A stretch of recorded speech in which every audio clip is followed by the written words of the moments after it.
sisters, the Lord is with you. And also with you. We continue to listen to God speak to us from the gospel in the tradition of Matthew. Glory to you, Lord. Peter came to Jesus and asked a question. When a sister or brother wrongs me, how many times must I forgive? 7 times? No, Jesus replied, not 7 times. I say 70 times 7. That is why the reign of God may be said to be like a ruler who decided to settle accounts with royal officials. When the audit was begun, a person was brought in who owed $10 million in silver. As the debtor had no way of paying, the ruler ordered the official to be sold, along with family and property, to pay the debt. At this, the official bowed down in homage and begged, I beg you, your highness, be patient with me, and I will pay you back in full. Moved with pity, the ruler let the official go and wrote off the debt. Then the same official went out to meet a colleague who owed him $20,000 in silver. The first official seized and throttled this debtor with demand, pay back what you owe. The debtor dropped to the floor and began to plead, just give me time and I will pay you back in full. But the first official would hear nothing of it, and instead had the colleague put into debtor's prison until the money was paid. When the other officials saw what had happened, they were deeply grieved. They went to the ruler to report the entire incident. The ruler sent for the first official and said, you worthless wretch, I canceled your entire debt because you pleaded with me. Should you not have dealt mercifully with your colleague as I dealt with you? Then in anger, the ruler handed the official over to the torturers until the debt had been paid in full. The one who sent me will treat you exactly the same way unless you forgive your sisters and brothers from your hearts. And this is the gospel, the good news of our salvation. Praise to you, Lord Jesus Christ. By the words of the gospel, may our sins be blotted out. Amen. Amen.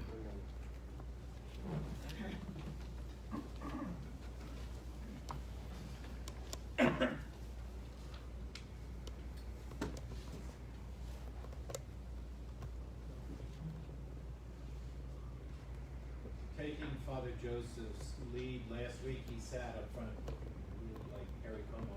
If you remember, on my way to the stars or whatever he said. So I thought maybe, Dream along with me, I'm on the star.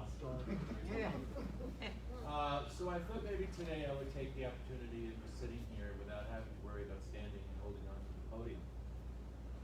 It's a very interesting story that we hear today, forgiveness. And if you think about your day, how many times do you say, oh, sorry, you bumped into somebody and oops, sorry, you don't hold the door long enough and it hits, oh, sorry, excuse me, could you please, oh, thank you, I'm sorry. And the more we use these words, sometimes the less meaning it has. For example, the word love. We know that, oh, I just love a good coffee, especially in the morning when it's warm. Oh, I just love little puppy dogs like that. Oh, I just love this, I just love that. And so we use the word love so often that it sometimes loses its power, right? Especially when we're talking about the love of God, your love for your partner, your spouse, whatever it might be. But that word sometimes loses its punch because we use it so often. And forgiveness is one of those things that loses its punch, loses its power because we use it so often in such strange and meaningless situations. And yet, forgiveness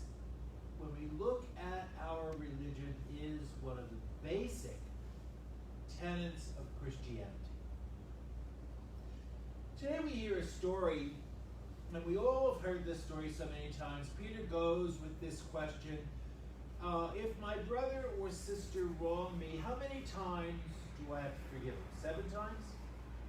Now, where did Peter come up with this 7? Well, 7 was a very unique number in the scriptures. There's 7 seas. There was 7 loaves of bread in Matthew's gospel that fed the hungry. There were 7 baskets of leftovers. So 7 comes up quite often in the scriptures. But why 7 with this idea of forgiveness? Well, if we look in the Old Testament, it said that God will forgive you 3 times, but the 4th you're on your own, basically. So maybe Peter took this idea of the 3 times and said, well, let me multiply that. That's 6, and I'll add 1 for good measure. That's 7. So the question is, how many times? 7 times? And Jesus, knowing where Peter was going, he looks at him and probably just shakes his head because he knows that Peter doesn't get it. Forgiveness is not a numerical number that we can, all right, now it's not like a cat has 9 lives and the cat now has used up 3. So you have 6 lives. It doesn't work that way. So Jesus says to Peter, it's not a numerical number.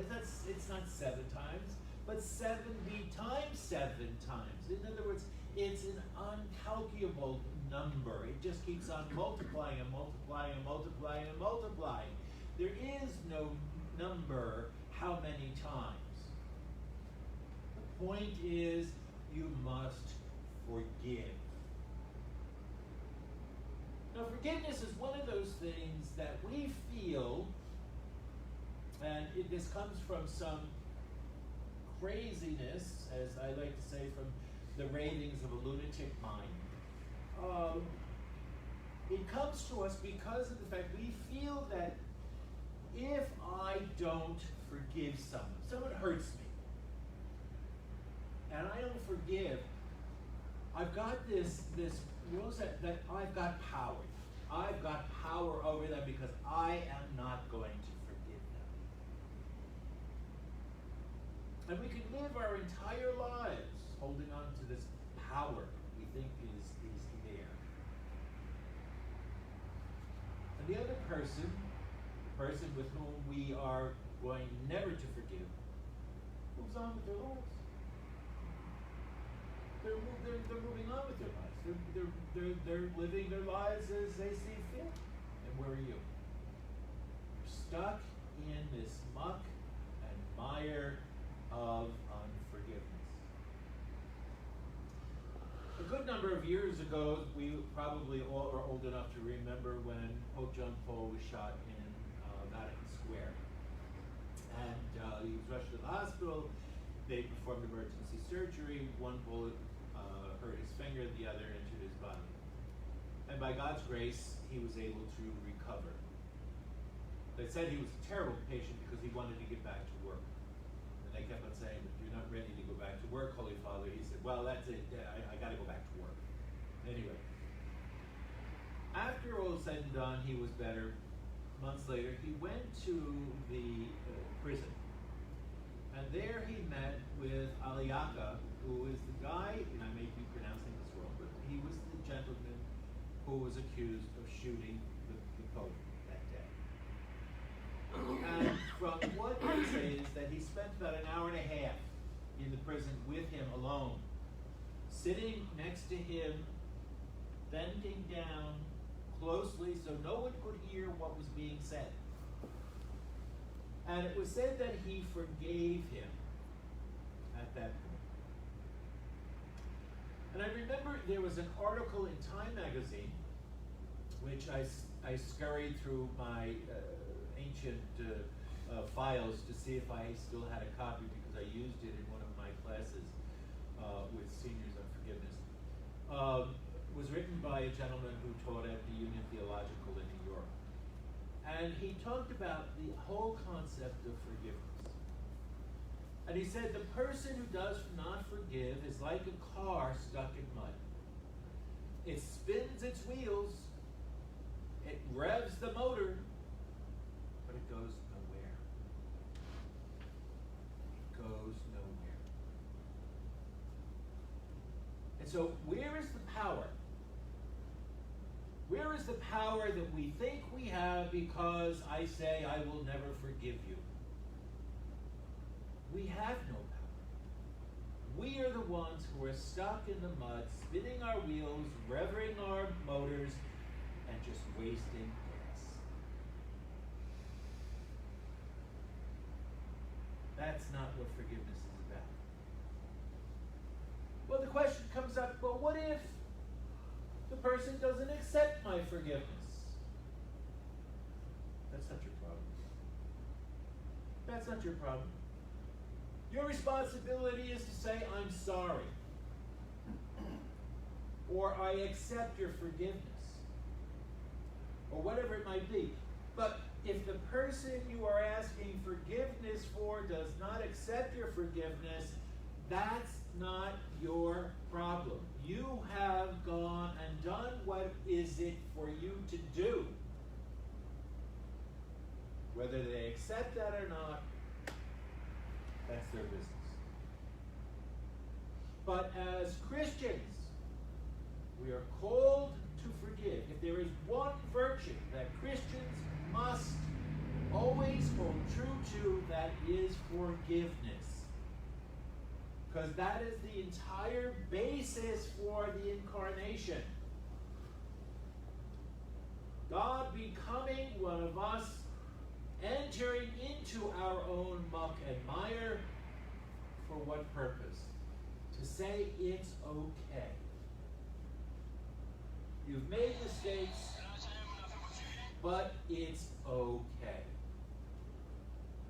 Let me push you out of this muck and mire. Let me get you back on the road to salvation, and let's start living life again.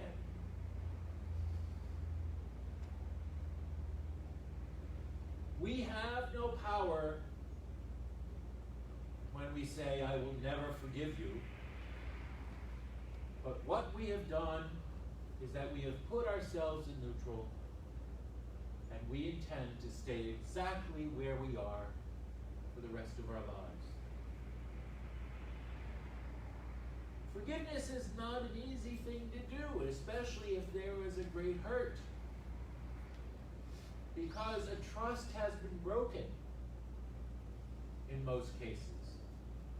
And trust is one of those things that is very hard to redevelop again, to renew.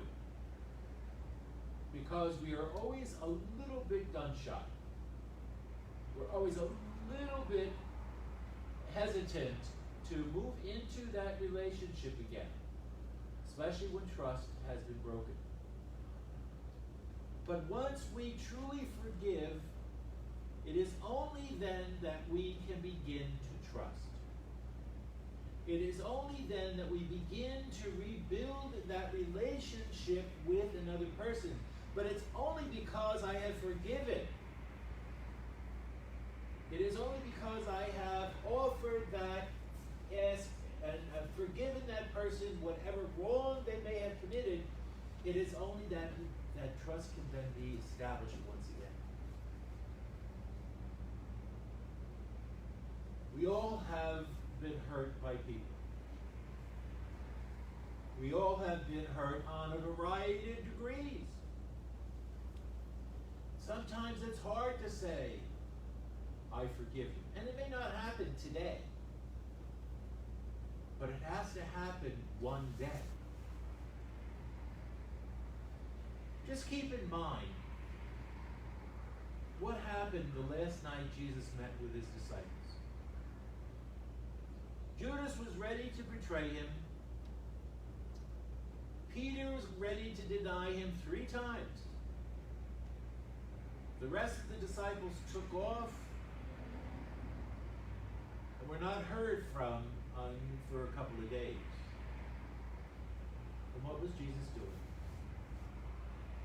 He was saying to them, And this is the cup of the new covenant poured out for the forgiveness of all. For the forgiveness of all. And that, my brothers and sisters, is